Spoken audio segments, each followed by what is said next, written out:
Jojo's Storytime. Today's story is A Christmas for Bear by Becker, illustrated by Kady MacDonald Denton. Bear had never had a real Christmas. He'd never had a tree with a sparkling star, or candy canes, or even gingerbread bears. But he'd read all about it. Clearly, the most important thing was pickles. One frosty night, Bear heard a tap-tap-tapping on his front door. When he opened the door, there was Mouse, small and grey and bright-eyed. "Merry Christmas!" cried Mouse. "Maybe," said Bear. Bear had agreed to have a Christmas party. He'd never had one before. "Do we open the presents first?" Mouse asked eagerly. "Presents?" Bear shook his head. "Most unseemly."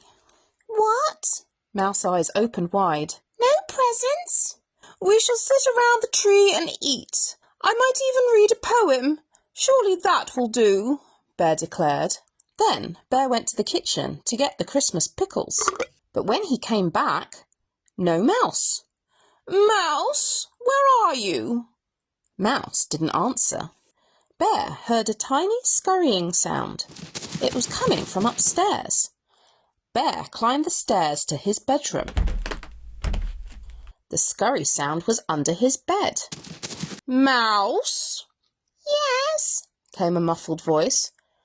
"Are you looking for a present?" Mouse peeped out from under the bed. He had a little bit of dust on his nose. "Perhaps," said Mouse. "Unnecessary hogwash," Bear scolded. "We have pickles, remember?" "Oh," said Mouse. And Mouse trudged behind Bear back to the living room. Bear went back to the kitchen to get the cheese. But when he came back to the living room, no Mouse. "Mouse, you're looking for a present again, aren't you?" "Maybe," came a tiny voice. It was out in the hall. Bear opened the cupboard door. There was Mouse, small and grey and guilty-eyed. "Not even one tiny present?" squeaked Mouse. "The pickles are from France," declared Bear. "But surely—" "And furthermore," continued Bear, "I shall be reading a long and difficult poem." Then Bear headed back to the kitchen to get the biscuits. But before he got there, he quickly turned around and tiptoed back to the living room. No Mouse, of course. "Mouse!" Mouse scampered out from behind the tree, tinsel dangling from one ear. "Pickles and poems!" bellowed Bear. "That is the Christmas spirit!" "Indeed," sighed Mouse. Bear served them pickles and cheese, and biscuits and tea. Smelling of cinnamon and oranges, Bear nibbled and sipped. Mouse did too, but his tail was sad. Bear cleared his throat. Mouse looked up. "'Twas the night before Christmas," Bear pronounced, "when all through the house not a creature was stirring, not even a mouse." Bear stared sternly at Mouse. "The pickles are wonderful," whispered Mouse. Bear continued.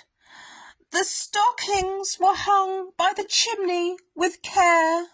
Bear paused and glanced over at Mouse. Mouse took a mournful bite of his pickle. "The stockings were hung by the chimney with care," Bear repeated more loudly. "The stockings!"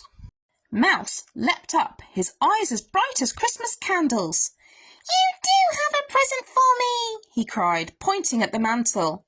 "You have stockings!" "Certainly not. Impossible. Monstrous assumption," rumbled Bear. But he was smiling. Mouse scrambled into the stocking and popped back out with a package wrapped in sparkling red paper. Bear looked on eagerly as Mouse tore off the wrapping. "It's the best present ever," Bear announced proudly, "even if it's not a pickle."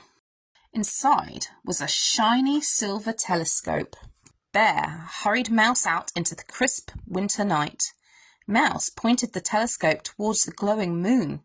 "Most wonderful," Mouse said softly. "Thank you, Bear." Yes, indeed, Bear smiled, then looked at Mouse. Well, What? Mouse was busy studying the stars with his new telescope. Mouse, you didn't forget, did you? Bear looked most stricken. Pickles and poems, said Mouse. Then he turned the telescope towards a nearby fir tree. and presents. There, peeking out from the snowy branches, was a big red bow. Bear hurried up and pulled out a wooden sledge with shiny red runners. I've always wanted a sledge with shiny red runners, said Bear. Thank you, Mouse. You are, Bear swallowed.